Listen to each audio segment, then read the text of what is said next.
आज की क्लास में 1857 रिवोल्ट को हम लोग डिस्कस करने जा रहे हैं, या आप बोल सकते हो प्योर मॉडर्न हिस्ट्री की तरफ हम लोग बढ़ने जा रहे हैं। इसको 1857 का विद्रोह भी कहा जाता है, इसी को 1857 की क्रांति भी कहा जाता है, और कई लोगों ने इसको भारत का प्रथम स्वतंत्रता संग्राम भी बोला।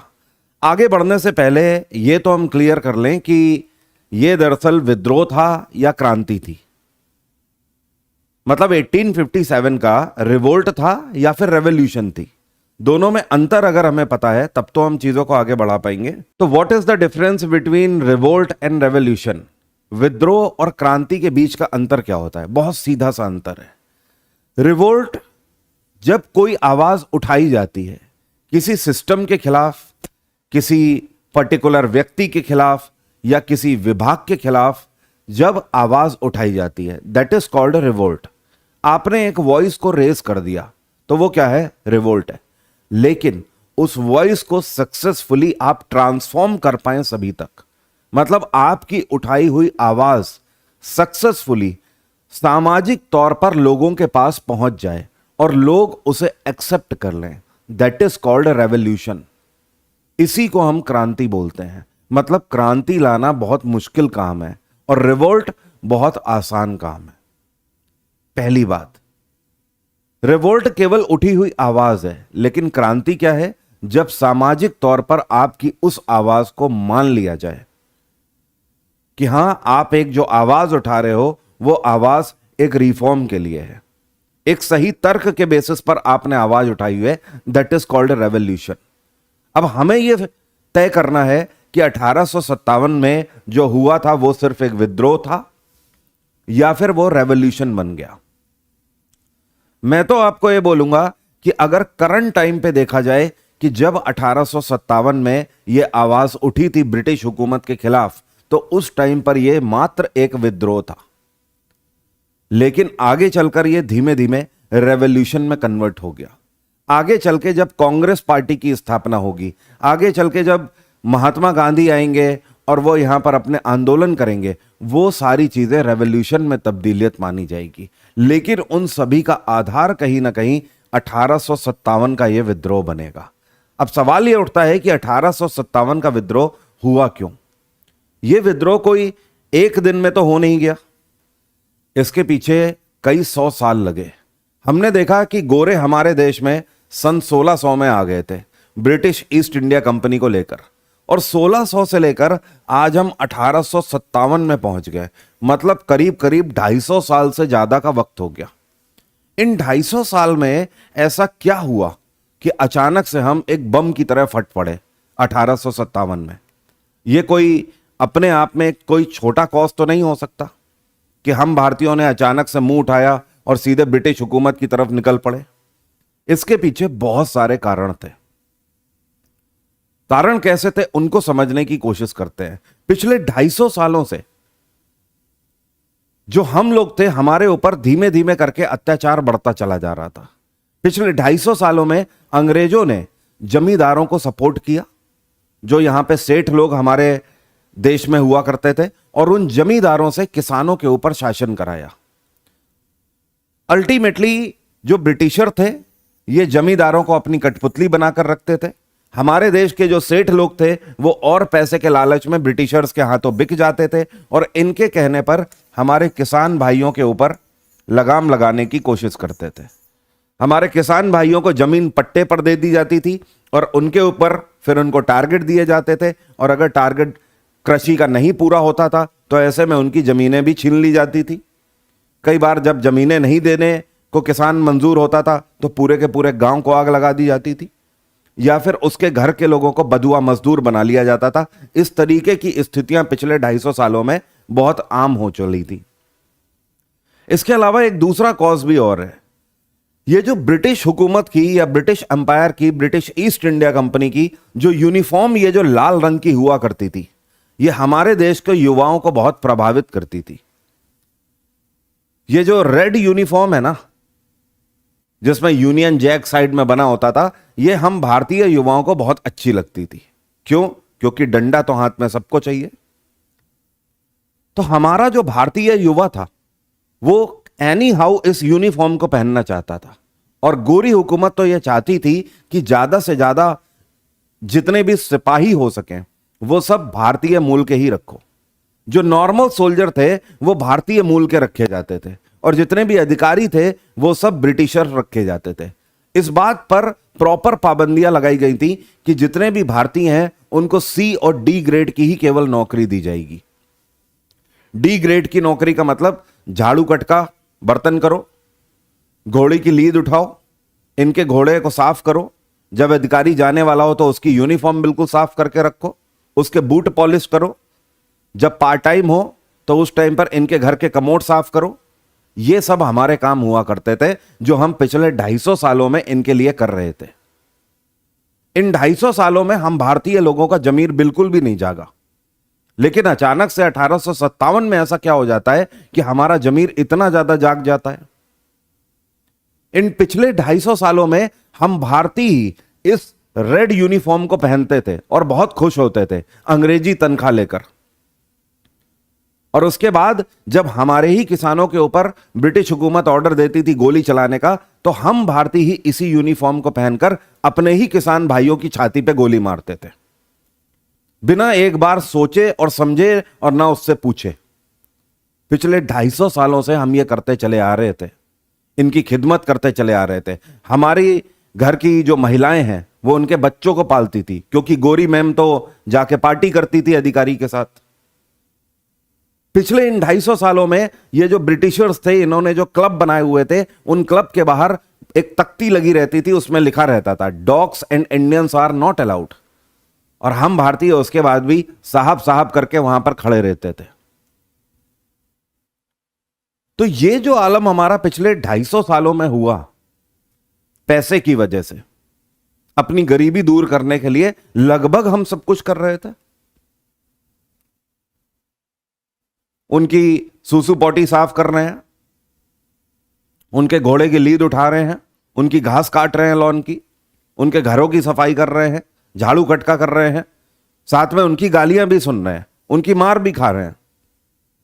तब हमारा जमीर क्यों नहीं जागृत हुआ? सवाल यह है। बधुआ मजदूर का मतलब होता है अनबॉन्डेड लेबर, मतलब हम तुम्हें मारेंगे पीटेंगे, तुमसे काम भी कराएंगे और तुम्हें कहीं भागने भी नहीं देंगे और तनख्वाह भी नहीं देंगे, केवल 2 वक्त की रोटी देंगे और इतना ही जिंदा रखेंगे जितना कि तुम मेरे घर पे केवल झाड़ू गटका करते रहो, सुबह शाम फर्श हमारी साफ करते रहो, जूते पॉलिश करते रहो। दैट इज कॉल्ड बधुआ मजदूर, अनबॉन्डेड लेबरिंग। सबसे पहले इसको ब्रिटिशर से भी पहले हमारे देश में इसको शुरू किया था जमींदारों ने। जो सेठ लोग ये हुआ करते थे, ये किसानों को पैसा दे देते थे लोन के रूप में। किसान बेचारा आता था, बोलता था सरकार आपके पास पैसा है, कुछ पैसा उधार दे दो, हमारी फसल खराब हो गई है। ये जमींदार दे देते थे और इतने ज्यादा ब्याज पर देते थे कि इन्हें पता होता था कि ये बेचारा किसान लौटा नहीं पाएगा इतना पैसा। और जब नहीं लौटा पाता था तो बदले में उसके घर वालों में किसी भी, हो सकता है उसके बड़े बेटे को या दोनों बेटों को, बधुआ मजदूर बना लेते थे। और बधुआ मजदूर कब कब के लिए?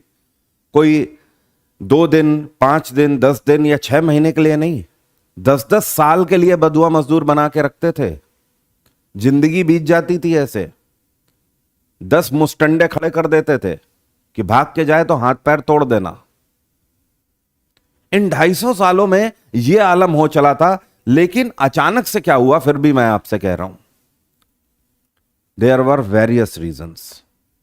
उसके पीछे, इस विद्रोह के उठने के पीछे तो सिर्फ एक ही कारण था और वो था रिलीजियस कॉज। लेकिन डायरेक्ट कॉज रिलीजियस कॉज था, इनडायरेक्ट कॉज कई सारे थे। इनडायरेक्ट कॉज जिन पर अभी हम लोग बात करेंगे। फिलहाल उस मुद्दे को समझते हैं कि अब नई राइफल्स आएंगी आर्मी में, और ये नई राइफल जो है ये फ्रांस की टेक्नोलॉजी थी और इस नई राइफल का नाम था एनफील्ड राइफल। अब ये एनफील्ड राइफल पिछली वाली राइफल से हल्की भी थी, इसकी मारक क्षमता भी बेहतर थी और इसमें जो कारतूस जो यूज किया जा रहा था वो कारतूस वाटर प्रूफ था। Water proof in the sense कि आप उसे पानी में डाल दो या आप उसे पहन के खड़े हुए हो, बारिश हो जाए, सोल्जर पहन के खड़ा है, उसके बाद भी वो खराब नहीं होंगे। वाटर प्रूफ वो इस वजह से थे क्योंकि उन कारतूस के ऊपर वैक्स लगा हुआ था। वैक्स का मतलब चर्बी लगी हुई थी, और ये चर्बी में गाय और सूअर की चर्बी का यूज किया गया था। अब गाय और सूअर की चर्बी का ही यूज जानबूझ के क्यों किया गया? कुछ और भी उस पर यूज किया जा सकता था।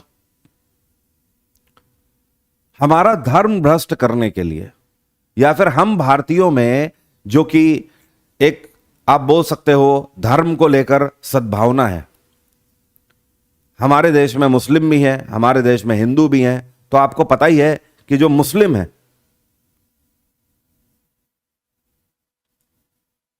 फिर से क्लास में दिक्कत आ रही है।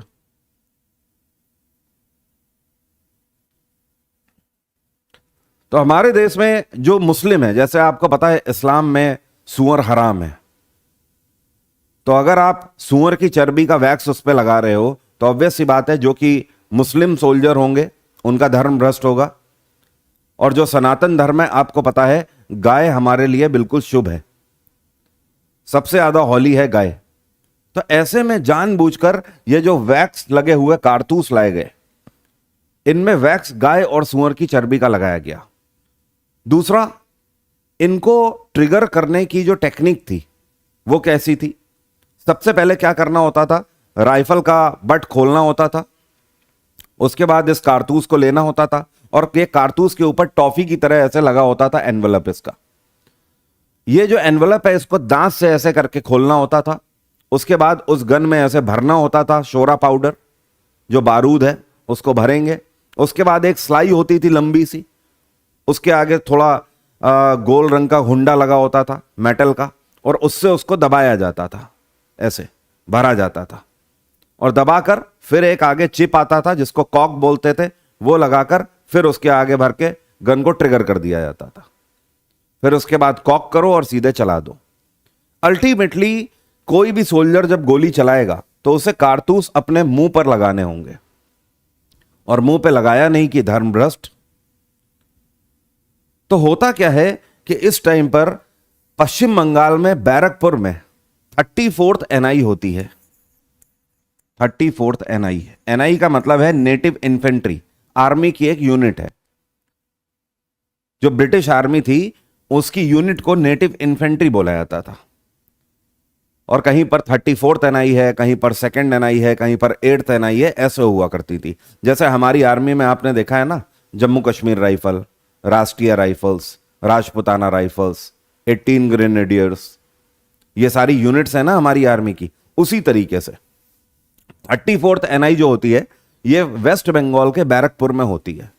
और इसी बैरकपुर की 34th NI यूनिट के एक सोल्जर होते हैं जिनका नाम होता है मंगल पांडे। ये इस कहानी के हीरो बन के उभरेंगे। अब वहां पर बैरकपुर में ये गन्स आती हैं, एनफील्ड राइफल आती हैं।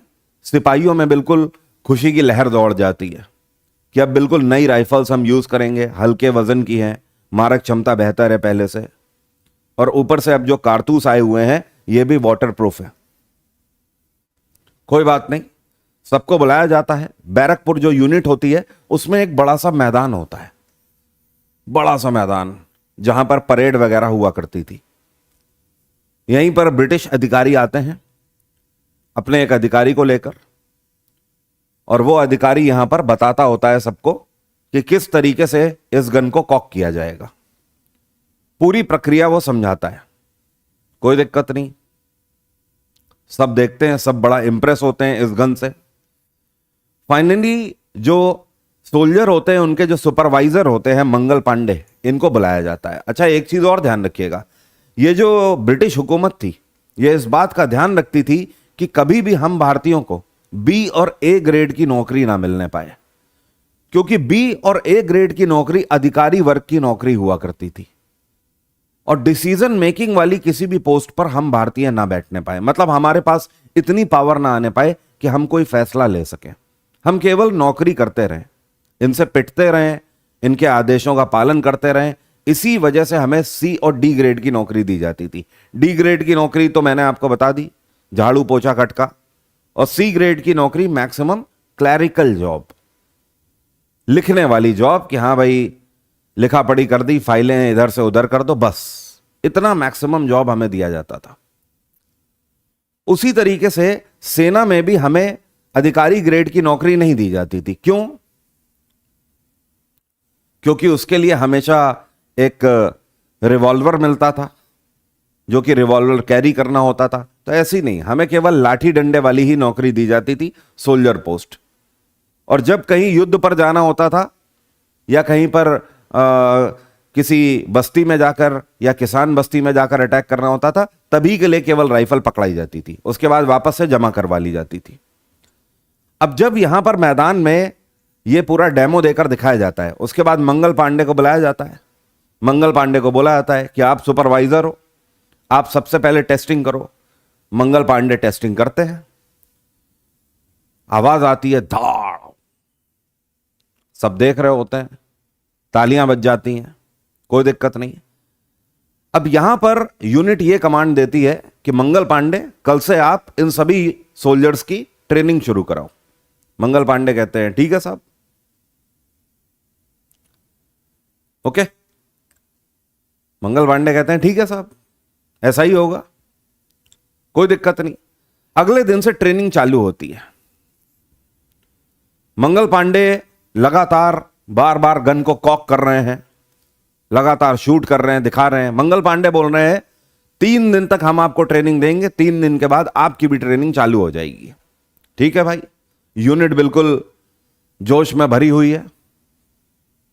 यह वो टाइम हुआ करता था जब हमारे समाज में छुआछूत भी बहुत होता था, ऊंची जात नीची जात ये सारी चीजें बहुत होती थी। और मंगल पांडे आप नाम से ही समझ सकते हैं उच्च जात से आते हैं, तो छुआछूत में तो बिलीव करेंगे ही। अब होता क्या है 2 दिन के बाद कि मंगल पांडे सुबह सुबह मंदिर से आ रहे होते हैं, और ऐसे में उनकी गली में जो कूड़ा उठाने वाला होता है, जिसको कोई छूता भी नहीं होता है, दूर से ही देख के अरे दूर हट दूर हट, वो अचानक से आके मंगल पांडे के पैर छूने लगता है। मंगल पांडे जनेऊधारी, सफेद धोती पहने, हाथ में लोटा लिए चले आ रहे हैं मंदिर से भोलेनाथ को जल चढ़ा के।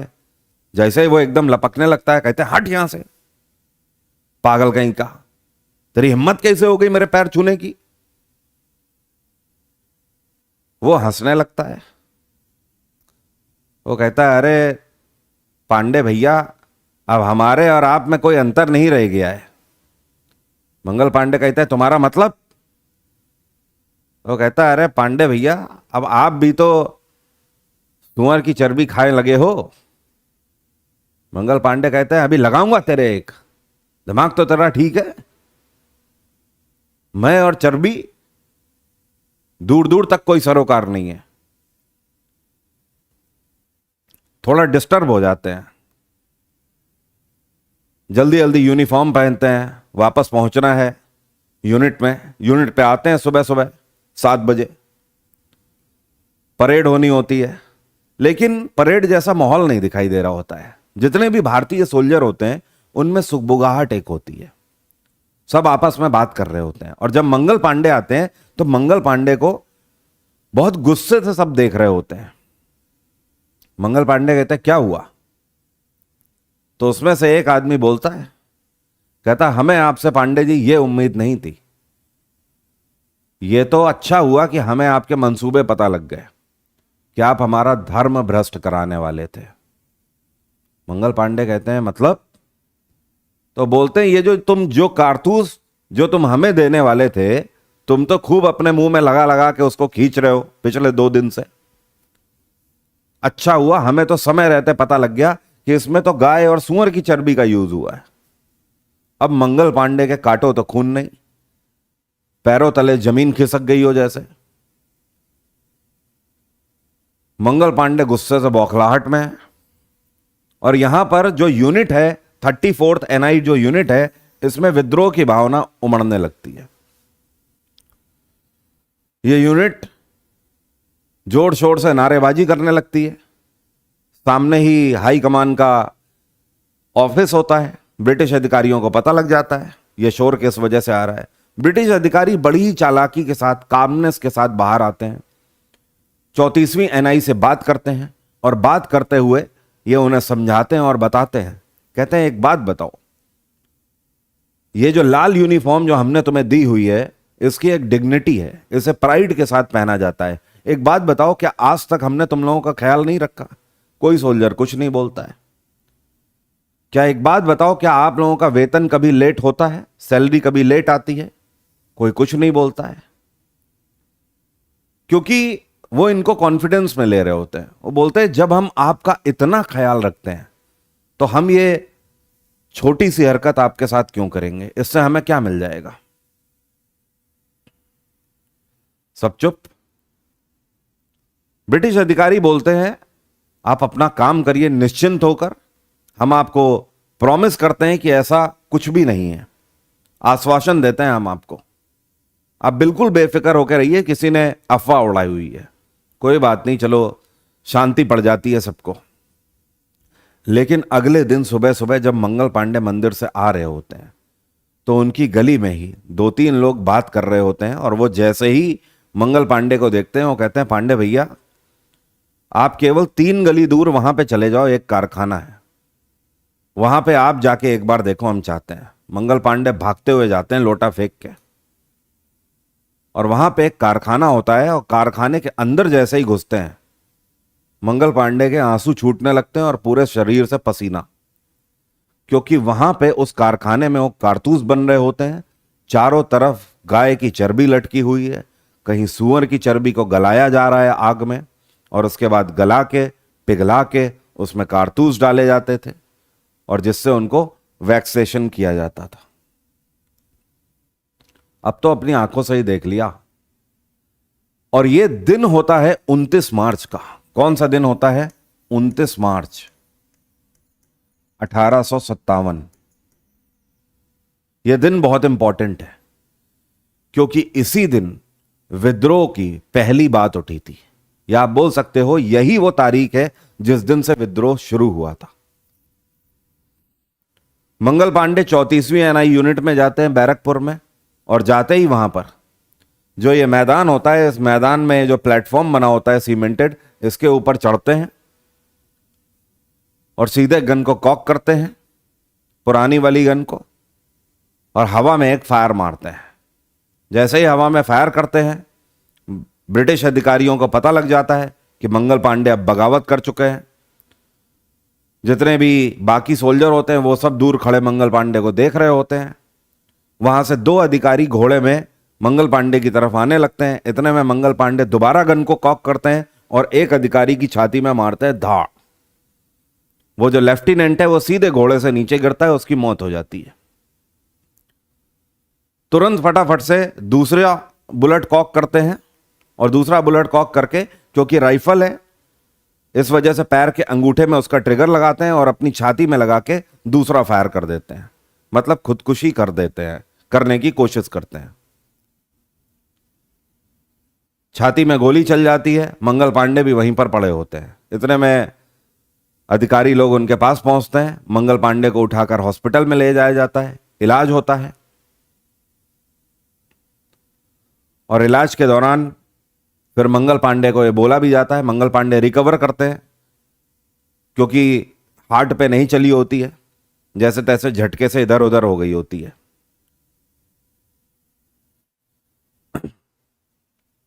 इस दौरान, इलाज के दौरान मंगल पांडे को यह बोला जाता है कि अपने बयान से पलट जाओ, तुम्हारा प्रमोशन कर दिया जाएगा। क्योंकि अगर तुम अपने बयान से पलट जाओगे, गोरी हुकूमत को यह पता था कि अगर मंगल पांडे अपने बयान से पलट गए तो जाहिर सी बात है सब बिल्कुल शांत हो जाएगा, फिर से कोई दिक्कत वाली बात नहीं है। क्या करना है? प्रमोशन देना है, प्रमोशन देके खत्म करो मामला। लेकिन मंगल पांडे साफ इनकार कर देते हैं। मंगल पांडे का एक दोस्त होता है लेफ्टिनेंट, जिसका नाम होता है विलियम गॉर्डन। वो मंगल पांडे का बहुत फास्ट फ्रेंड होता है। वो इकलौता ऐसा ब्रिटिश अधिकारी होता है जो वाकई में मंगल पांडे को चाहता होता है, वाकई में मंगल पांडे को दोस्त मानता होता है। विलियम गॉर्डन और मंगल पांडे खाली टाइम पे कहीं ना कहीं बैठे ही मिलते थे। हंसी मजाक चल रहा है, दोस्ती यारी की बातें चल रही हैं। विलियम गॉर्डन मंगल पांडे के पास आता है। विलियम गॉर्डन का कहना होता है, मंगल, मैं तुम्हारा केस लड़ूंगा और तुम्हें कुछ नहीं होने दूंगा। बाइज्जत तुम्हें बरी कराऊंगा। बस तुम्हें इतना कहना है कि ये मैंने जानबूझ के नहीं किया, मानसिक संतुलन बिगड़ने की वजह से किया। मंगल पांडे का गॉर्डन को कहना होता है कि गॉर्डन, मैंने तुम्हारे ऊपर भरोसा किया, मैंने तुम्हें हमेशा हमारा दोस्त समझा, लेकिन तुम गोरे कभी भी दोस्ती के लायक ही नहीं हो। तुमने भी मेरे साथ विश्वासघात किया है, तुम्हें तो ये सब पता था। विलियम गॉर्डन का कहना होता है ये जो फैसले हैं, ये सब फैसले बहुत ऊपर लिए जाते हैं। ये सब फैसले इंग्लैंड में बैठी हुई सरकार लेती है, हमें इसके बारे में कुछ नहीं पता होता है। और अभी तो ये बिल्कुल नए कारतूस आए हुए हैं, और हमें तो ये भी नहीं पता कि इसकी फैक्ट्री कहां पर है, कहां बन रहा है। हमें तो केवल कारतूस यूज करने से मतलब है। हम तो सोल्जर आदमी हैं, केवल आदेश का पालन करते हैं। मंगल पांडे का कहना होता है नहीं, तुम झूठे हो, तुम्हारी एक भी बात पर भरोसा नहीं कर सकते। विलियम गॉर्डन का कहना होता है मंगल, ट्रस्ट मी, तुम एक बार इस केस में मेरा साथ दो, मैं तुम्हारा केस लड़ूंगा। मंगल पांडे ने साफ मना कर दिया। खैर, विलियम गॉर्डन ने बाद में इस बात को प्रूफ किया कि विलियम गॉर्डन सही बोल रहे थे, क्योंकि 1857 की क्रांति में भारतीय लोगों का साथ मंगल पांडे की मृत्यु के बाद विलियम गॉर्डन ने दिया था। तो आपसे एक क्वेश्चन पूछा जाता है कि इकलौता ऐसा ब्रिटिशर कौन था जो कि भारतीयों की तरफ से 1857 में लड़ा था? आपका आंसर क्या होगा? William Gordon. यह नाम ध्यान रखना, यह क्वेश्चन पूछा जाता है, विलियम गॉर्डन। 29 मार्च को मंगल पांडे इस विद्रोह को शुरू करते हैं। 6 अप्रैल को मंगल पांडे के ऊपर कोर्ट मार्शल चलाया जाता है। 6 अप्रैल को court martial. Court martial army से किसी भी सोल्जर को हटाने की प्रक्रिया है। यह प्रक्रिया बहुत ही दर्ददायी होती है, इतनी दर्ददायी कि आप किसी भी सोल्जर से पूछेंगे तो बोलेगा गोली मार दो, लेकिन कोर्ट मार्शल ना करो। क्योंकि जैसे सांप के लिए उसकी केचुल इंपॉर्टेंट होती है ना, वैसे ही किसी भी सोल्जर के लिए उसकी यूनिफॉर्म। और कोर्ट मार्शल की प्रक्रिया में सबसे पहले चार्जेस लगाए जाते हैं। चार्जेस लगाने के बाद यूनिट के सामने, पूरी यूनिट के सामने खड़े करके सितारे नोचे जाते हैं, और वो भी ऐसे नहीं हटाए जाते हैं कि उतार दिए गए, सीधे ऐसे खींचे जाते हैं फाड़ के। यूनिफॉर्म में लगे हुए हर एक बैच को खींचा जाता है। यह प्रक्रिया होती है कोर्ट मार्शल की, और उसके बाद बेदखल कर दिया जाता है आर्मी से। 6 अप्रैल को यह प्रक्रिया होती है, और 8 अप्रैल को, 2 दिन के बाद ही 8 अप्रैल को 34th NI की ये जो बैरकपुर यूनिट है, इसी के मैदान में सबके सामने पब्लिकली मंगल पांडे को फांसी की सजा दी जाती है। यह फांसी की सजा पब्लिकली इसलिए दी गई थी कि आज के बाद कोई इस तरीके की हिम्मत ना करने पाए। हर कोई अंजाम देख ले कि जो ब्रिटिश हुकूमत के खिलाफ आवाज उठाएगा उसका अंजाम क्या होगा। यह जो पूरा इंसिडेंस है, इसी की वजह से 1857 के विद्रोह का नायक कहा जाता है मंगल पांडे को। 1857 रिवोल्ट का हीरो यह व्यक्ति है। अब 1857 का जो विद्रोह है, ये ऑब्वियस सी बात है, इसके बैकग्राउंड में बहुत सारी चीजें हैं। पहले मंगल पांडे के बारे में जल्दी से समझ लेते हैं। मंगल पांडे, जिनका जन्म 19 जुलाई 1827 में हुआ था, 8 अप्रैल 1857 को इनको फांसी दे दी गई। बेसिकली ये बलिया डिस्ट्रिक्ट, जो कि यूपी में आता है, यहां से बिलोंग करते थे।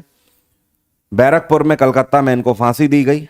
और ये कौन सी NI से बिलोंग करते थे? 34वीं बंगाल नेटिव इन्फेंट्री यूनिट से बिलोंग करते थे। 1857 का विद्रोह ब्रिटिश शासन के खिलाफ पहला बड़े पैमाने पर हथियारबंद विद्रोह था। इससे पहले हमारे देश में आर्म्स के साथ कभी भी विद्रोह नहीं किया गया था। यह पहला ऐसा रिवोल्ट था, विद्रोह था, जिसमें हथियारों के साथ हम भारतीयों ने आवाज अपनी उठाई थी। इसी को कई नामों से जाना गया है, जैसे इसको पहला स्वतंत्रता संग्राम भी कहा गया है, इसको सिपाहियों का विद्रोह भी कहा गया है, जिसको अंग्रेजी में सिपाही म्यूटिनी कहा जाता है, और इसी को भारतीय म्यूटिनी भी कहा जाता है, या भारतीय विद्रोह भी कहा जाता है। इसकी जो ऑफिशियल शुरुआत है, यह 10 मई 1857 से मानी गई है। क्यों? क्योंकि इस टाइम पर भारत के जो सबसे बड़े लीडर आप बोल सकते हो, जो सबसे बड़े राजा आप बोल सकते हो, वो थे मुगल बादशाह बहादुर शाह जफर सेकंड। बहादुर शाह जफर सेकंड, वो भी he was the last Mughal emperor, और यहीं से मुगल सल्तनत खत्म भी हो जाएगी। ये दिल्ली के शासक थे बहादुर शाह जफर सेकंड। इन्होंने जब आवाज उठाई 10 मई से, तब से इसको ऑफिशियल रिवोल्ट माना गया। तो आपसे दो तरीके से क्वेश्चन पूछा जाता है कि आधिकारिक तौर पर 1857 का विद्रोह कब शुरू हुआ, तो आप समझ जाना 10 मई 1857 के बारे में पूछ रहा है। और या फिर आपसे डायरेक्टली पूछेगा कि 1857 का विद्रोह मंगल पांडे ने कब शुरू किया, तब आपका सीधा सीधा आंसर होगा 29 मार्च 1857। यहां तक आई होप सभी को क्लियर होगा, कोई दिक्कत यहां तक नहीं होनी चाहिए। अब आगे बढ़ते हैं। अब बैकग्राउंड फैक्टर्स को समझने की कोशिश करते हैं। जो 1857 का विद्रोह है, इसके पीछे के पॉलिटिकल कॉज क्या क्या हैं, मतलब राजनीतिक तौर पर अगर देखें तो क्या इसके कारण हैं। मैंने आपको कल की क्लास में भी बताया था, मराठा एम्पायर में लास्ट में, कि एक गवर्नर जनरल आया था जिसका नाम था लॉर्ड डलहौजी। इसका टाइम पीरियड 1848 से लेकर 56 तक था। इसने आते ही एक नीति लागू करी जिसको डॉक्ट्राइन ऑफ लैप्स कहा जाता है, हड़प नीति। राजाओं को यह आदेश दिए गए कि अगर आपका कोई सगा बेटा है वही आपके बाद राजा बनेगा, अगर सगा बेटा नहीं है तो आपके मरने के बाद आपका जितना भी साम्राज्य है वो ईस्ट इंडिया कंपनी के अंतर्गत आ जाएगा, मतलब हम उसे हड़प लेंगे। इसी को डलहौजी की हड़प नीति के नाम से जाना जाता है। तो डलहौजी ने इसको शुरू किया एक तरीके से, सतारा, झांसी, नागपुर जैसे बिना वारिस वाले राज्यों को अपने में मिला लिया ईस्ट इंडिया कंपनी ने, जिसकी वजह से पॉलिटिकल कॉज एक बना, लोगों में विद्रोह की भावना बनी। अवध पर भी कब्जा कर लिया गया। 1856 में अवध पर इल्जाम लगा दिया कि भाई आप अवध को चला नहीं पा रहे हो, खराब प्रशासन व्यवस्थाएं आपकी, तो सीधे सीधे अवध पर कब्जा कर लिया, जिससे कि अवध के लोगों का भी गुस्सा इनके ऊपर फूटने लगा। इन सारे फैक्टर्स की वजह से भारतीय जो राजे महाराजे थे इनका अपमान लगातार हो रहा था। जो जमींदार थे और राजकुमार थे वो अपनी जायदाद लगातार खो रहे थे, जिसकी वजह से अमीर लोग भी अलग थलग पड़ गए थे। इवन जो एजुकेटेड लोग थे वो यही कारण था कि यहां पर साथ नहीं दे पाए 1857 में। क्यों? क्योंकि वो किसी बड़ी पोस्ट पर ही नहीं थे कि वो फैसला ले पाते। ऊंचे पदों से बाहर रखा जाना यह भी एक बड़ा कॉज था। भारतीयों को जरूरी सिविल और मिलिट्री भूमिकाएं नहीं दी गई। वही जो मैंने आपको बोला, बी ग्रेड और ए ग्रेड की नौकरियों से हमें वंचित रखा गया, जिसकी वजह से 1857 रिवोल्ट में हम ऐसी पोस्ट पर ही नहीं थे कि हम कुछ कर पाते, जिससे पढ़े लिखे और शासक वर्ग निराश भी हो गए। अगला जो है इकोनॉमिक कॉज है। पैसे का लगातार हमारा नुकसान हो रहा था। लगातार ये गोरे हमारे ऊपर लगान वसूल रहे थे, 2 गुना 3 गुना लगान लगातार, और दूसरे टैक्सेस लगा रहे थे इन 250 सालों में, जो भी एक कारण बना हमारे अंदर उसका भी गुस्सा था। इंडस्ट्रीज लगातार खत्म हो रही थी, भारतीय इंडस्ट्रीज खत्म हो रही थी, यूरोपियन इंडस्ट्रीज बस रही थी। तो हम भारतीय अभी तक जो काम करके या जो बेच वेच के पैसा कमा लेते थे वो सब लगभग खत्म हो रहा था। हम भारतीय केवल इनकी नौकरी करने के लिए ही बचे थे। हम अपना तो व्यापार कर ही नहीं पा रहे थे, क्योंकि ये यूरोप से बड़ी बड़ी फैक्ट्रियां में मशीनें लाके इंस्टॉल कर रहे थे। हम भारतीय अभी तक जो कपड़ा बनाते थे, हम 10 दिन में जितना कपड़ा बनाते थे उतना तो ये 2 घंटे में बना देते थे, जिसकी वजह से हमारी इंडस्ट्रीज खत्म होने लगी थी। खेती में भी हमारा शोषण हो रहा था। भारत के किसानों से औने पौने दाम में तंबाकू की खेती करवाते थे और वहां पर 20 गुना दाम में यूरोप में जाके तंबाकू बेच देते थे। सिगरेट की फैक्ट्रियां लगा चुके थे। नील की खेती हमसे कराते थे। नील की खेती इतनी दर्ददायी होती थी कि उसमें जो नील की जो पत्तियां हैं, नील की जो जड़ें हैं, उसको एक बहुत बड़ा सीमेंटेड स्विमिंग पूल बनाया जाता था। उसमें पानी भरा जाता था और उसको नीचे से गर्म किया जाता था। उबलते हुए उस पानी में वो नील की पत्तियां डाली जाती थी, उसकी जड़ें डाली जाती थी, और उसके ऊपर फिर उस पानी में, गर्म पानी में भारतीय किसानों को खड़ा किया जाता था ताकि वो उसको घोट सके। उस पानी को चलाते रहना पड़ता था, तब जाके नील ऊपर उतराती थी, जिसकी वजह से स्किन डिसीजेज होती थी, जिसकी वजह से कई ऐसी बीमारियां हो जाती थी सेप्टिक की कि सीधे मौत ही हो जाती थी लोगों की। इस तरीके की प्रक्रियाएं खेती में हो रही थी, जिससे शोषण हो रहा था। भारत के कई हिस्सों पर सूखा भी पड़ चुका था, जिसकी वजह से भी हमारे मन में गुस्सा था। बड़े पैमाने पर लगातार चारों तरफ सिर्फ और सिर्फ गरीबी देखी जा सकती थी भारत में। इनकी जो भूमि राजस्व की पॉलिसीज थी, वही जिसको लगान बोलते हैं, उसने भी हमारा कम शोषण नहीं किया। चारों तरफ किसान मर रहा था। अमीर लोगों का खत्म होना, जमींदारों को हटा दिया गया, जिसके अंतर्गत जमींदारों को उनके भी पोस्ट से हटा दिया गया। जमींदारों की रेलेवेंस भी कम होने लगी क्योंकि इतना प्रेशर बना दिया गया जमींदारों के ऊपर, जिससे अस्थिरता और गुस्सा हमारा लगातार बढ़ा। यह हमारे इकोनॉमिक टर्म में हम देखो तो हमें हर जगह पर कहीं ना कहीं इस टाइम पर नुकसान हुआ था। सामाजिक और धार्मिक कारण की अगर हम बात करें तो हमसे पिछले 250 सालों से नस्लीय भेदभाव हो रहा था, काले और गोरे का भेदभाव हो रहा था। जैसे कि अपने क्लब्स के बाहर लिख देना, Indians and dogs are not allowed, कुत्ते और भारतीय यहां पर अलाउड ही नहीं है। मतलब हमारी ही जमीन में, हमारे ही देश में हमारा ही शोषण करते हुए, हमसे ही अपना झाड़ू खटका करवाते हुए, हमसे ही अपने सारे काम करवाते हुए हमें ही बोल रहे हो कुत्ते और भारतीय अलाउड नहीं है। हमसे अगर एक गलती हो जाए, मतलब आप ये समझ लीजिए हम भारतीय इनकी जूते पॉलिश करते थे, अगर कोई गोरा अधिकारी बोल दे कि मेरा चेहरा इस पे दिखना चाहिए, और अगर चेहरा नहीं दिख रहा है तो उतने में ये मान लो कि 100 हंटर मार देता था, वहीं पे मार मार के खाल खींच देता था। इस तरीके की चीजें बहुत आम बात थी। जब हमें मारा जाता था हंटरों से तो सामने खड़ा हुआ घोड़ा भी नाल उठा देता था, इतनी हमारी पिटाई होती थी। और ये हर जगह का होता था, मतलब जानवर भी पैर उठा लेता था देख के, जानवर भी सहम सा जाता था, इतने हमें मारा जाता था। तो ये जो सोशल फैक्टर है, इसमें भी हर तरीके से हमें शोषित किया गया। इसका भी हमारा गुस्सा था अंदर का। साथ में धार्मिक दखल भी बहुत मिल रहा था। पिछले 100 सालों से लगातार बाइबल का प्रचार प्रसार किया जा रहा था। लोगों को जबरदस्ती ईसाई धर्म में कन्वर्ट करने के लिए प्रेरित किया जा रहा था। इसका भी गुस्सा हमारे दिलों में था। सामाजिक व्यवस्था में रुकावट हो रही थी, जिसकी वजह से ऑब्वियस सी बात है धार्मिक और सामाजिक प्रतिष्ठा का हमारी नुकसान हो रहा था। धर्म प्रचार गतिविधियां इनकी लगातार बढ़ती चली जा रही थी, जैसे कि मिशनरी वगैरह। जगह जगह पर चर्च का निर्माण कराया जा रहा था, जगह जगह पर लोगों में बाइबल बांटी जा रही थी, और लोगों को यह बताया जा रहा था कि जो कुछ भी है ईसा मसीह ही है सर्वोपरि, इस हिंदू धर्म में कुछ नहीं रखा हुआ है। आप हमारे देश की पृष्ठभूमि उठाकर देखिए। पहले आपने देखा मिडवेल में लगातार इस्लाम हमारे ऊपर थोपा जा रहा था, अभी आप देख रहे हैं लगातार क्रिश्चियनिटी हमारे ऊपर थोपी जा रही है। बस हम ही ने सनातन किसी के ऊपर नहीं थोपा,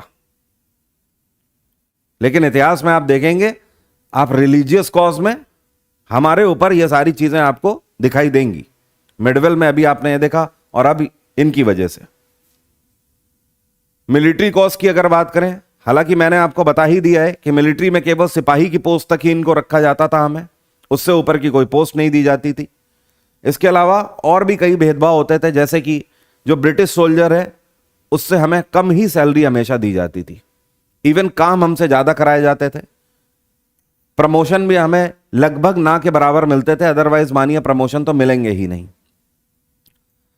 सख्त अनुशासन और काम करने के खराब हालात, इसमें भी हमसे भेदभाव किया जाता था मिलिट्री में। जैसे कि घास वास काटने का काम है तो कोई ब्रिटिश सोल्जर होगा, उसको नहीं दिया जाएगा घास काटने का काम, उसको वही टाइम रिलैक्स करने के लिए दे दिया जाएगा।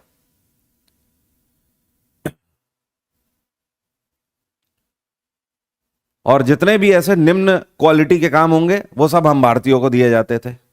अब ऐसे में 1856 में डलहौजी के टाइम पे जनरल सर्विस एनलिस्टमेंट एक्ट आया था।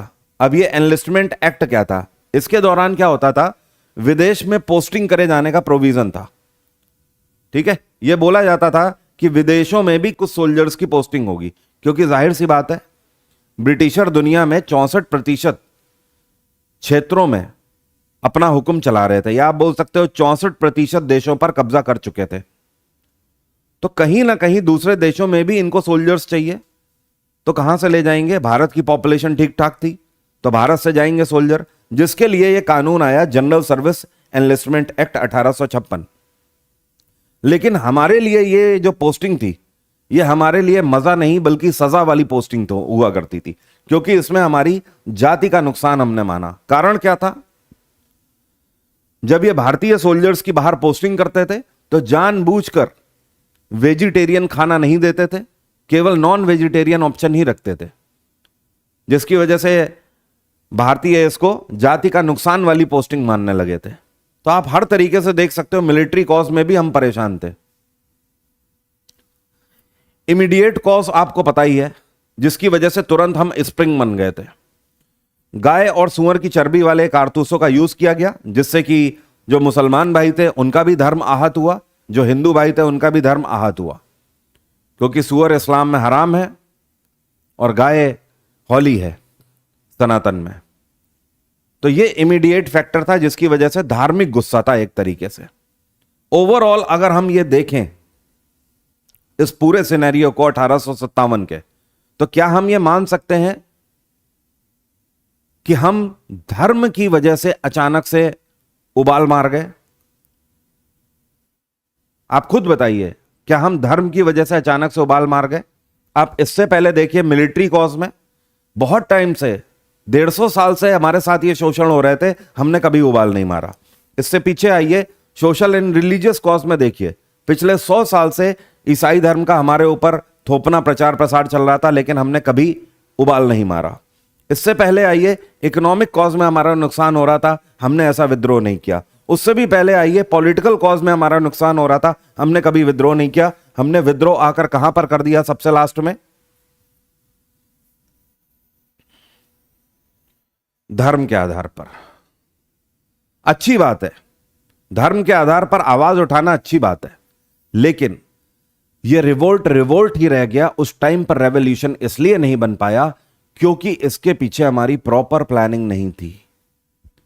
अगर हम प्लानिंग करके चलते, कानपुर में नाना साहिब को नहीं पता था कि 80 किलोमीटर दूर लखनऊ में बेगम हजरत महल क्या कर रही हैं, या बेगम हजरत महल को यह नहीं पता था कि ग्वालियर में क्या हो रहा है, रानी लक्ष्मीबाई क्या कर रही हैं। कानपुर में नाना साहिब को यह नहीं पता कि केवल 30 किलोमीटर दूर कालपी में तात्या टोपे क्या कर रहे हैं। बस हमने जगह जगह से विद्रोह कर दिया। हमारा धार्मिक गुस्सा इतना बढ़ गया था कि हमने विद्रोह कर दिया, without any pre planning, without any management. यही एक सबसे बड़ा फैक्टर रहा कि ब्रिटिशर्स को इस रिवोल्ट को दबाने में आसानी मिली। वो आसानी से इस विद्रोह को कुछ ही महीनों में उन्होंने दबा दिया, 10 से 11 महीनों में। 1857 में 29 मार्च से विद्रोह शुरू हुआ, ऑफिशियली 10 मई से शुरू हुआ, और अगले साल मई से पहले पहले विद्रोह खत्म भी हो गया। लगभग पूरे उत्तर भारत से विद्रोह हुए, उसके बाद भी ये दबा दिए गए। क्यों? क्योंकि एक एक करके हम उठ रहे थे। अगर हम प्लानिंग करके, रुक के, पेशेंस के साथ एक ही टाइम पर अगर पूरे उत्तर भारत से विद्रोह करते तो शायद हमें इसी के कुछ साल के बाद आजादी मिल जाती। शायद ये इतना बड़ा विद्रोह था, लेकिन क्या थी? प्रॉपर प्लानिंग नहीं थी। हम कल भी ऐसे थे, हम आज भी ऐसे हैं। लोगों को श्रीमद् भगवत गीता में क्या लिखा है यह नहीं पता होगा। श्रीमद् भगवत गीता का पहला चैप्टर, पहला अध्याय किसके बारे में यह नहीं पता होगा। लेकिन अभी नुक्कड़ पे नारे लगाने की बात आ जाए तो झंडा लेके चल देंगे तुरंत। जय श्री राम करना है, अरे जय श्री राम करो, अच्छी बात है, अच्छी बात है, लेकिन उसके लिए तुम्हें वहां पे नुक्कड़ में जाने की क्या जरूरत है? आप मैक्सिमम देख लेना इस तरीके की रैलियां होंगी किसी भी धर्म की, किसी भी धर्म की। आप इस्लाम की भी देख लेना, झंडा उठा के जहां पे लोग ज्यादा तादाद में घूम रहे होंगे ना, वहां पर जाके कभी किसी से किनारे में प्राइवेट में पूछ देना कि भाई ये जो पूरा है इसका मैटर क्या है, मेन जेस्ट क्या है इसका, बता नहीं पाएगा। क्योंकि हमारी तब भी यही आदत थी, हमारी आज भी वही आदत है। हम केवल एक चीज में अपना गुस्सा दिखा पाते हैं और वो है धार्मिक आधार। इसके अलावा हम थोड़ी गुस्सा दिखा पाएंगे। हमारी टेंडेंसी ये है कि कोई हमें ये बोल दे, अरे अनपढ़ कहीं के, अरे गंवार है वो, तो हम बुरा नहीं मानेंगे, हम हंस देंगे, हंस देंगे हम। लेकिन अगर कोई बोल दे तुम्हारे अल्लाह के बारे में, तुम्हारे भगवान शिव के बारे में, फिर देखो हम कैसा तांडव करेंगे। हमारे अंदर इतना भी पेशेंस नहीं है कि कोई मूर्ख अगर हमारे किसी भी ईश्वर को अगर गाली दे रहा है तो क्या हमारे ईश्वर में इतनी भी क्षमता नहीं है कि वो उसको देख लेंगे? अरे वो अपनी जबान गंदी कर रहा है, आप कौन हो रहे हो? कोई अगर मन में ही गाली दे रहा हो तो कैसे रोक लोगे? अच्छा ये बताओ। मेरी बात को आप समझ रहे हैं या नहीं समझ रहे हैं? हम इम्पेशेंट हैं एक चीज को लेकर इसमें, और बड़े बड़े हिस्टोरियंस ने इस बात को जब लास्ट में पिक्चर के रूप में देखा है, उस फ्रेम में देखा है 1857 रिवोल्ट को, इवन मैं भी जब इसको देखता हूं तो मुझे लगता है कि काश ये रिवोल्ट प्रॉपर प्लानिंग के साथ होता। फैक्टर बहुत अच्छा था गुस्सा दिखाने का, बहुत अच्छा फैक्टर था, लेकिन इतना भी क्या उबाल कि हम प्लानिंग ही नहीं कर पाए।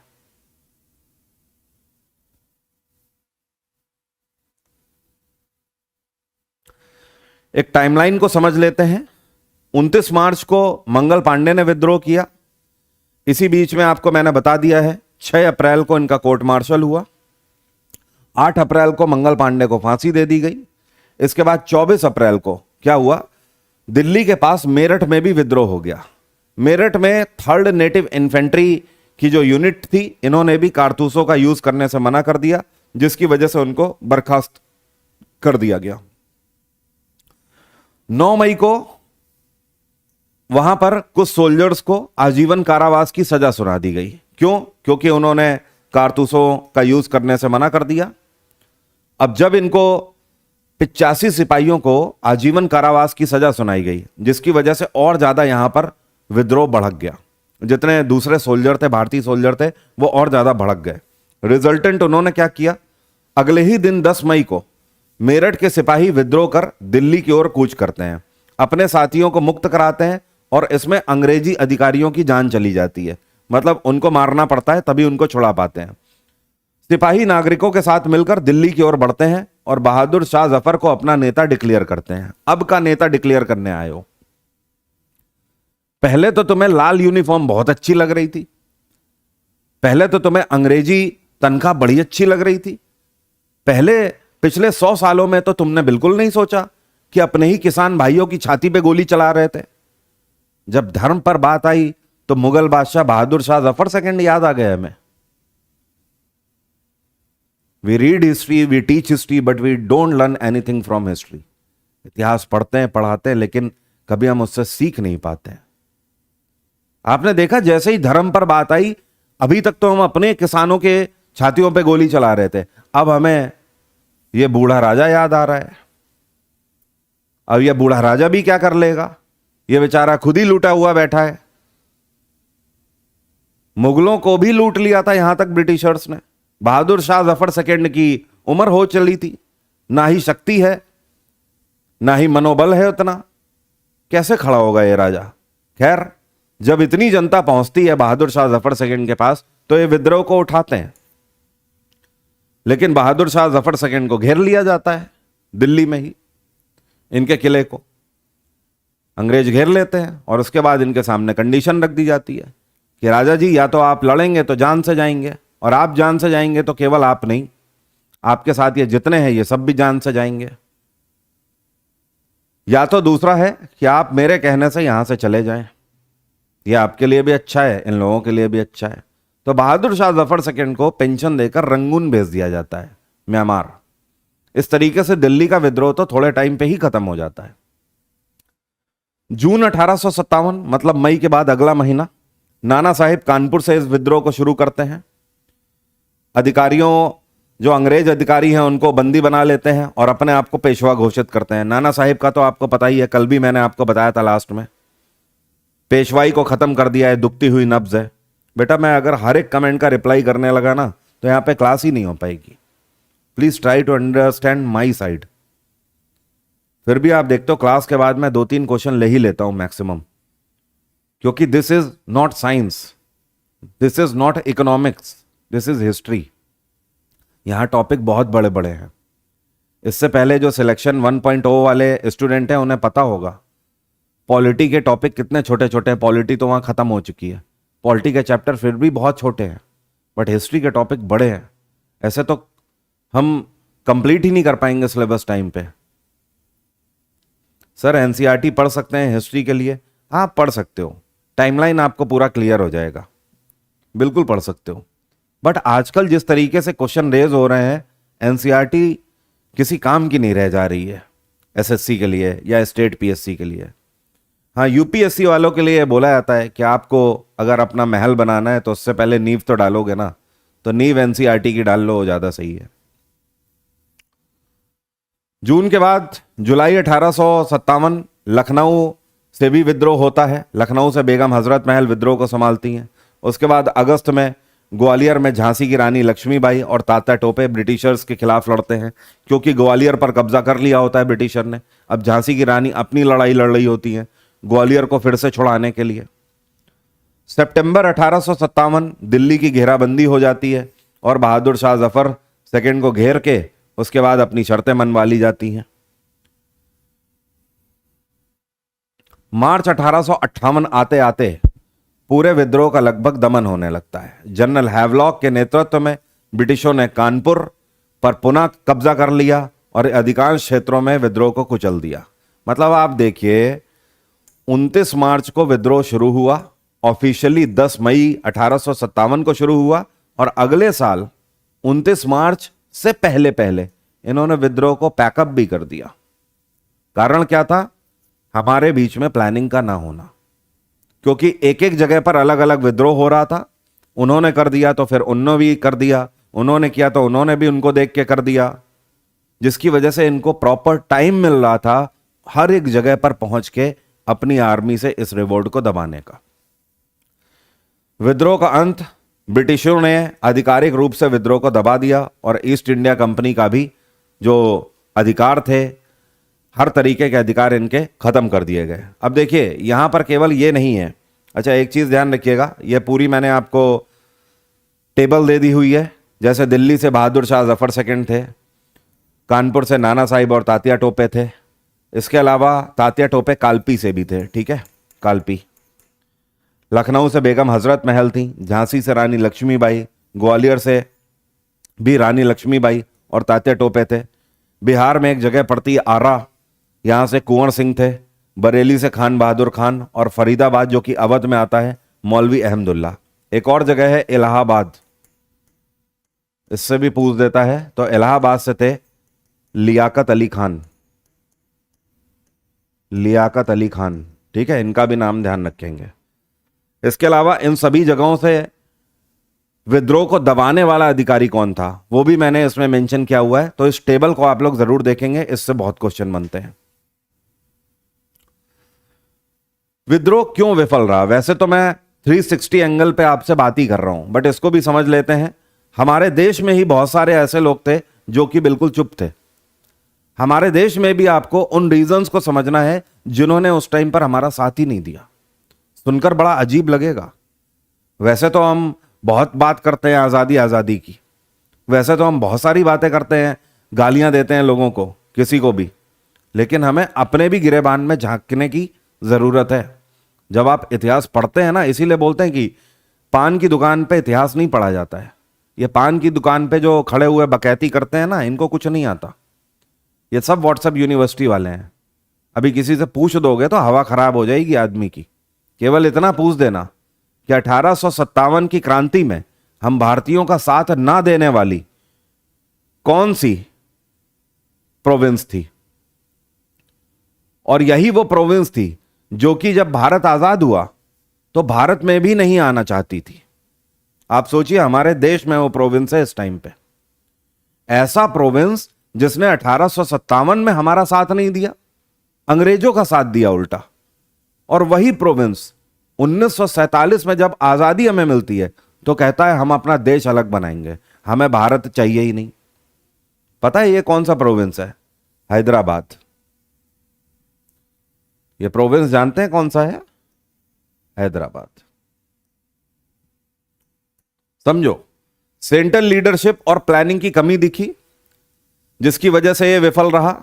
नॉर्थ और सेंट्रल इंडिया तक लिमिटेड रहा यह रिवोल्ट, साउथ इंडिया पूरा चुप बैठा रहा और पंजाब उत्तर में पूरा शांत रहा। अगर पंजाब से भी ये रिवोल्ट उठता तो बात कुछ और हो सकती थी। कम्युनिकेशन और डिसिप्लिन, और साथ में इनके पास बेहतर हथियार थे जो कि हमारे पास बिल्कुल नहीं थे। ना ही हमारे पास हथियार थे, ना ही हमारे पास कम्युनिकेशन था, और ना ही डिसिप्लिन था। और इनके पास ये तीनों चीजें थी। इनके पास इस टाइम पे आधुनिक तकनीक की राइफल थी, तो हमारे राजाओं के पास केवल तलवारें थी। इस टाइम पे कई रियासत जैसे कि हैदराबाद, कश्मीर, ग्वालियर के सिंधिया फैमिली, जिनके बारे में कल मैंने आपको बताया था, जो जाके मुगलों से मिल गए थे, उसके बाद ये अंग्रेजों से भी मिल गए। ये सब ब्रिटिशर्स की मदद कर रहे थे इस टाइम पे, सब ब्रिटिशर के अलायंस थे। हाँ, हो जाएगा, जीडी स्टेनो आपका सब कुछ कवर हो जाएगा इसमें। इधर देखिए ध्यान से, कोई एक नेशनल आइडियोलॉजी हमारी नहीं थी। कोई अपने दिमाग में धार्मिक आधार को चढ़ाकर बात कर रहा था, तो कोई अपने दिमाग में मिलिट्री कॉज को लेकर चल रहा था, तो कोई सोशल कॉज को लेकर चल रहा था। मतलब हम भारतीयों के सबके अपने अपने गुस्से थे, लेकिन हम एक कोई आइडियोलॉजी नहीं बना पाए कि एक कोई ऐसी चीज बताओ जिस पर हम लड़ेंगे। एक वजह होनी चाहिए, यह वजह अलग अलग नहीं होनी चाहिए कि हम इसलिए लड़ेंगे कि हमारे फूफा को गोली मार दी, हम इसलिए लड़ेंगे कि हमारी बुआ को गोली मार दी, वो कह रहा हम इसलिए लड़ेंगे कि हमें गोली मार दी थी उस दिन। ऐसे थोड़ी होता है, एक आइडियोलॉजी होनी चाहिए ना। पढ़े लिखे भारतीयों से सपोर्ट भी नहीं मिल रहा था। इसका एक और रीजन भी था कि जो पढ़े लिखे भारतीय थे वो बड़ी पोस्ट पर भी नहीं थे। ब्रिटिशर द्वारा क्रूर रणनीति का इस्तेमाल किया जा रहा था, जिसकी वजह से और ज्यादा ये विफल होता चला गया। विद्रोह का इंपैक्ट क्या देखने को मिला, देखिए दूसरी तरफ भी, मतलब कोई भी बैटल होता है, जब हथियार चलते हैं तो नुकसान एक तरफा नहीं होता, दो तरफा नुकसान होता है। क्योंकि तलवार जो होती है ना बैटल वाली, वो दो मुहा तलवार होती है, दोनों तरफ काटती है बराबर से। ये जो 1857 का विद्रोह हुआ, हम भारतीयों को तो चारों तरफ से ही नुकसान हुआ। हम भारतीयों को तो अब ये पूरे तरीके से सीधे बोल देंगे कि अब तो तुम हमारे गुलाम हो। अब तो हम, अभी तक तो ये हमें व्यापारी बन के दिखा रहे थे, छुपा छुपी का खेल खेल रहे थे, अब तो ये सीधे फ्रंट से आ जाएंगे। 1857 के विद्रोह के बाद अंग्रेज बोल देंगे सीधे कि हम ही आपकी एडमिनिस्ट्रेटिव अथॉरिटी हैं, हम ही आपकी गवर्नमेंट है, जो करना है कर लो, हमारी ही पॉलिसीज चलेंगी। लेकिन दूसरी तरफ जो ईस्ट इंडिया कंपनी थी ना, ये भी एक्सपोज हो गई। पहले से ही ईस्ट इंडिया कंपनी के अंदर काफी प्रॉब्लम चल रही थी, इसके अधिकारी करप्ट हो चुके थे। और ध्यान रखिएगा, जब करप्शन आता है तो कंपनी चलती नहीं है, पूरे पूरे देश की सरकारें गिर जाती हैं। बांग्लादेश देख लो, सरकार गिर गई थी। श्रीलंका देख लो, सरकार गिर चुकी है। कितने ऐसे दुनिया के देश हैं जहां पर आए दिन गिरती रहती है सरकार, स्पेशली अफ्रीकन कंट्रीज। तो ब्रिटिश ईस्ट इंडिया कंपनी भी करप्शन में आ चुकी थी। हालांकि फ्रांसीसियों को जब तक ये हरा रहे थे, कार्नेटिक वॉर्स तक, तब तक ये करप्शन फ्री थे, लेकिन धीमे धीमे करप्शन ये करने लगे, जिसकी वजह से इनके जो दस्तावेज थे उसमें प्रॉफिट दिख रहा था, लेकिन लंदन में बैठी हुई जो ब्रिटिश गवर्नमेंट है उनको प्रॉफिट नहीं पहुंच रहा था। वो पहले ही ईस्ट इंडिया कंपनी को ये बोल रहे थे कि आप ठीक तरीके से काम नहीं कर रहे हैं। लेकिन 1857 का जब विद्रोह होता है तो इसमें ईस्ट इंडिया कंपनी पूरे तरीके से एक्सपोज हो जाती है। लंदन में बैठी हुई ब्रिटिश सरकार को यह पता लग जाता है कि अब ये व्यापार तो क्या, ये प्रशासन करने के लायक भी नहीं रह गए हैं। इनके रहते हुए इतना बड़ा विद्रोह हो जा रहा है, इसका मतलब ये ठीक तरीके से रूल नहीं कर पा रहे हैं, अपना काम नहीं कर पा रहे हैं। यही कारण है कि फैसला लिया जाता है 1858 में कि अब जितना भी फैसले लिए जाएंगे वो सब ब्रिटिश गवर्नमेंट फैसले लेगी भारत के लिए, ईस्ट इंडिया कंपनी नहीं लेगी। 1858 में वन क्राउन रूल डिक्लेयर किया जाता है जब यह विद्रोह खत्म हो जाता है। वन क्राउन रूल का मतलब यह है कि एक ही क्राउन के नीचे ब्रिटेन है और उसी क्राउन के नीचे भारत है। भारत भी उसी ब्रिटिश क्राउन से ही चलेगा। और यहां पर गवर्नर जनरल की पोस्ट को खत्म कर दिया जाता है और एक नई पोस्ट लाई जाती है जिसका नाम है वायसराय। वायसराय आप मान लीजिए प्रधानमंत्री है भारत का, जो चाहेगा वो होगा भारत में। गोरी हुकूमत लंदन से फैसला लेगी और वायसराय देश को हमारे चलाएगा। यह प्रोविजन आया। भारत को ब्रिटिश क्राउन के सीधे कंट्रोल में रखा गया, जिसे एक्ट ऑफ 1858 भी बोला जाता है। क्वीन विक्टोरियाज प्रोक्लेमेशन, मतलब इसको बोलते ही क्या है, इन्होंने क्वीन विक्टोरिया ने एक लेटर पारित किया स्पेशली भारत के लिए, और इसको पढ़ा था लॉर्ड कैनिंग ने, ठीक है। और इस लेटर में क्लियरली बोला गया, भारतीयों को आश्वासन दिया गया कि अब आपसे धर्म को लेकर कोई भी ना ही भेदभाव किया जाएगा और ना ही आपके ऊपर धर्म को थोपा जाएगा जबरदस्ती, कि धर्म में दखल नहीं आपके दिया जाएगा। Apart from this, army reorganisation में अब इन्हें पता लग गया था कि बहुत ज्यादा भारतीयों को भी आर्मी में नहीं डालना है, बराबर से ब्रिटिश सैनिकों को भी डालो, क्योंकि ऐसा विद्रोह दोबारा उठा तो हम तो कुछ नहीं कर पाएंगे। इंडियंस को जरूरी पोस्ट से दूर रखा गया, जरूरी पोस्ट वही मतलब फॉरेन पोस्ट से दूर कर दिया गया। एडमिनिस्ट्रेटिव में नस्ली भेदभाव लेकिन अभी भी बढ़ता गया, यह नस्ली भेदभाव कम नहीं हुआ, क्योंकि और ज्यादा गोरे सैनिक आए, और जो वहां से गोरे सैनिक आ रहे थे उनको यहां की कंडीशन नहीं पता थी और वो अपना भेदभाव करते रहे। ब्रिटिश लोग सुधार लाने में अब सावधान हो गए थे, इनको ये पता था कि अब कोई रिफॉर्म ऐसे ही लॉन्च नहीं करना है, सोच समझ के लॉन्च करना है। यहां के लोग विद्रोह कर चुके हैं, वो भी आर्म्स के साथ। जितने भी प्रिंसली स्टेट थे, जो जमींदार थे, उनको अब ज्यादा इज्जत दी जाने लगी, क्योंकि ब्रिटिशर्स को यह पता लग गया था कि अगर इस छोटे वर्ग के ऊपर शासन करना है तो इनके ऊपर बैठे हुए जमींदार को भैया इज्जत देनी पड़ेगी। अगर जमींदार को इज्जत नहीं दोगे तो यही सबसे पहले इनको भड़का देगा। पहली बार अलग थलग तबके के लोग एक साथ खड़े हुए, ये नेशनलिस्ट इंपैक्ट देखने को मिला। और आगे चल के इंडियन नेशनल कांग्रेस की जब स्थापना होगी 1885 में, कल की क्लास में कांग्रेस की स्थापना हो जाएगी, तो ये जो कांग्रेस है या दूसरे मूवमेंट होंगे उन सबका बेस बना ये 1857 की क्रांति। विद्रोहों की प्रकृति अगर देखें तो कई लोगों ने इसको अलग अलग नाम दिए हुए हैं, जैसे कि विनायक दामोदर सावरकर ने इसको फर्स्ट वॉर ऑफ इंडिपेंडेंस कहा है। यह क्वेश्चन बहुत बार रिपीटेड है, क्वेश्चन पूछा जाता है कि ये कौन है जिन्होंने 1857 रिवोल्ट को आजादी का पहला युद्ध बोला है। तो आपका आंसर क्या होगा? आपका आंसर होगा वीडी सावरकर।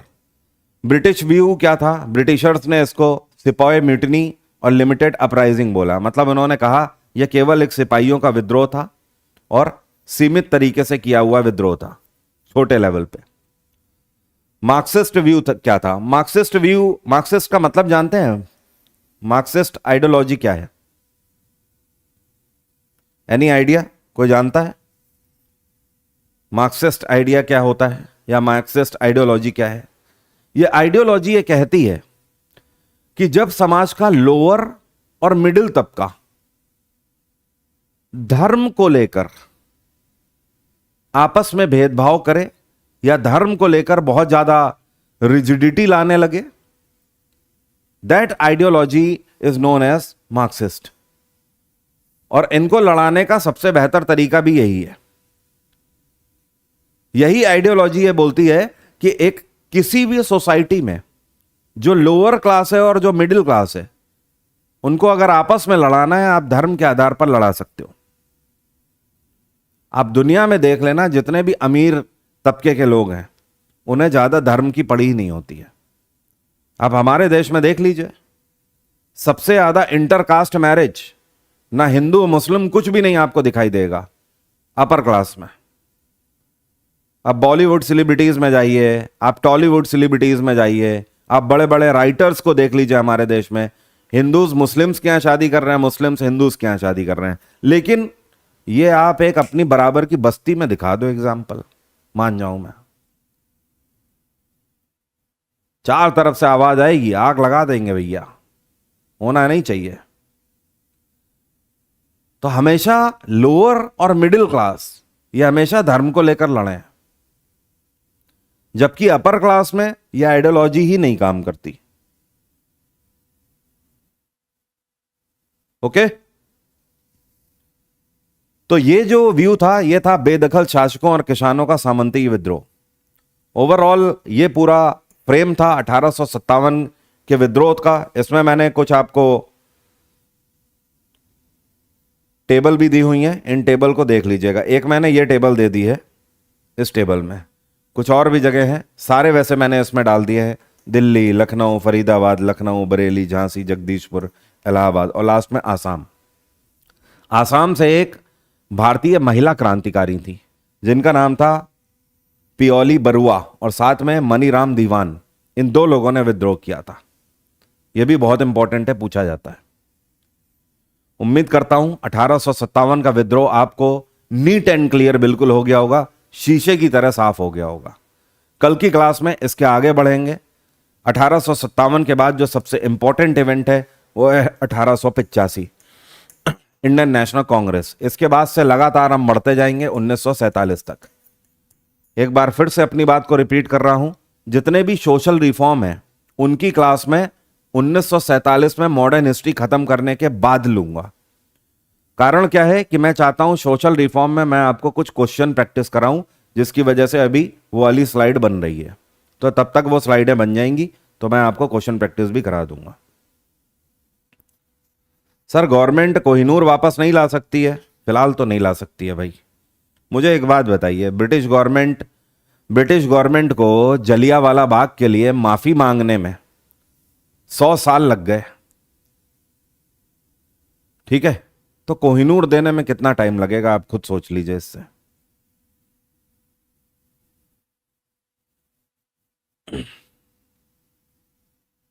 सर मैं हरियाणा से हूं। 1857 में जिंद ने और पटियाला ने भी ब्रिटिश का साथ दिया था। देखिए आपकी बात बिल्कुल सही है, बिल्कुल सही है, उस चीज से मैं भी अवगत हूं। यहां पर पंजाब का मतलब है भाई सिख अंपायर से। पंजाब का मतलब किससे है? सिख अंपायर से। अब आप मेरी बात समझ गए होंगे, मैंने एक वर्ड में आपको बात कह दी। पंजाब ने साथ नहीं दिया मतलब सिख अंपायर की बात हो रही है। यहां हरियाणा या पंजाब के लोगों या किसी एक जिले की बात नहीं हो रही है। चलिए आज की बात यहीं तक रहेगी। Thank you everyone, bye, take care, have a nice day. आपका दिन मंगलमय हो।